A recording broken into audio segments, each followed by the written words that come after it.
Rayful Edmond III, is a notorious former drug kingpin who is largely credited with introducing crack cocaine into the Washington, D.C. area. During this time period, Washington, D.C. was known as the murder capital, because crack cocaine had ravaged the city to the point where people were afraid to leave their homes or take public transportation.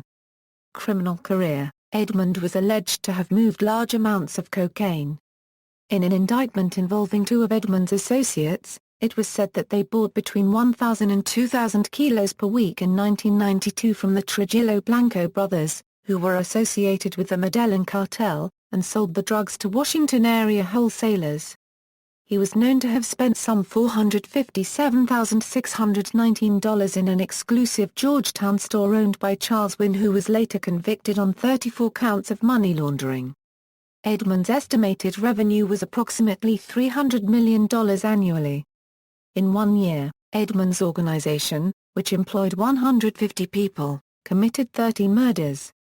Remarking on Mr. Edmond, longtime D.C. Mayor Marion Barry wrote in his autobiography, "He was a young, likable guy, good-looking, with a good personality, and a lot of his friends he played basketball with had no idea that he was involved in drug selling. He was basically pulled into it from his family. That doesn't make it right, but Rayful had a lot of people who liked him and were very loyal to him."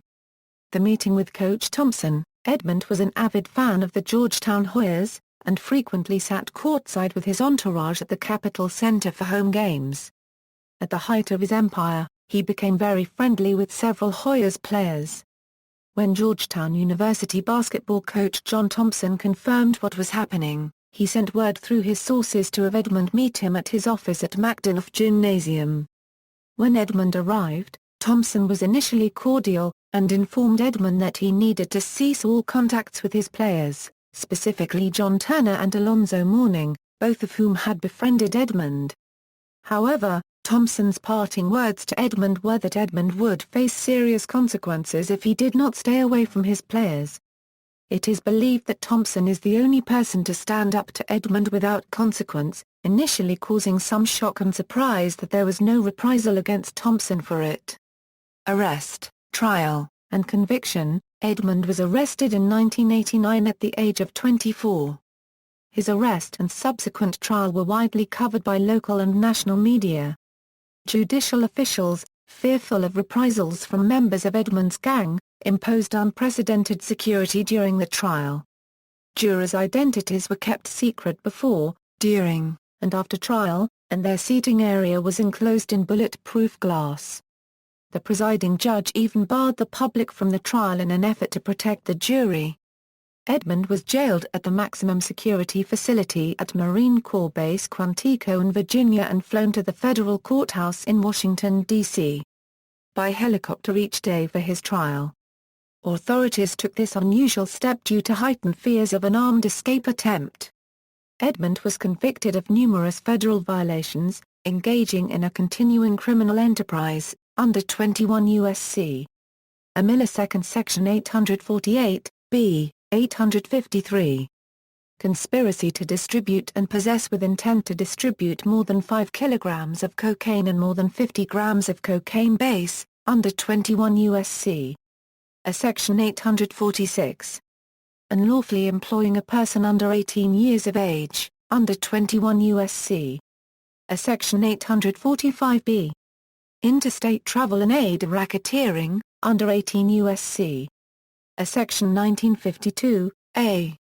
Unlawful use of a communications facility, under 21 U.S.C. a Section 843, b. On September 17, 1990, the District Court imposed sentences of mandatory life without parole on Count 1, life without parole on Counts 2 and 5, 60 months on Count 11, and 48 months on Counts 14, 15, 16, and 18. Edmond's sentences were to run concurrently. Edmond was eventually sentenced to life in prison without parole. His mother, Constance Bootsy Perry, was sentenced to 14 years in prison for participating in his criminal enterprise. Several of his sisters and cousins also received sentences. Edmond continued to deal after being incarcerated in Lewisburg, Pennsylvania Federal Prison. He hooked up with Dixon Dario and Osvaldo Oe Chiquio Trujillo Blanco, who shared the same cell block with him. Edmond was setting up deals between D.C. area traffickers and his Colombian connect while incarcerated. 2. In 1996, Edmond and another drug dealer from Atlanta, named Lowe, were convicted after conducting drug business from a federal prison phone. Edmond received an additional 30-year sentence. Edmond's case is one of the most notorious abuses of such phone privileges, and an embarrassment for the Bureau of Prisons.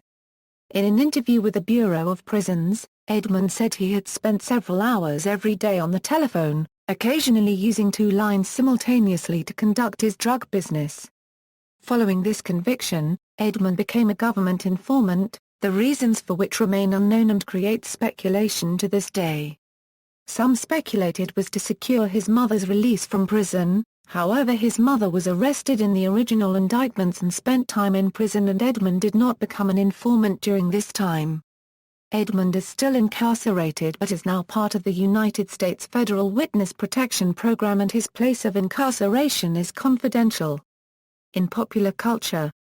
In film Rayful features prominently in the documentary film The Life of Rayful Edmond Volume 1 The Rise and Fall, and Rayful's character, Ray, is portrayed in the motion picture If These Streets Could Talk. In music on his song Can I Live, rapper Jay-Z says, "No more Big Willie, my game has grown, prefer you call me William Millin for revenues, Rayful Edmond like Channel 7 News." Rapper Rick Ross makes reference to Rayful Edmond on Meek Mill's song Work. Ross says, "Not the Reagan era but a nigger making cheddar, Rayful Edmond in the mirror and I'm never telling." In print Rayful Edmond played a significant role in Seth Ferranti book Rayful Edmond.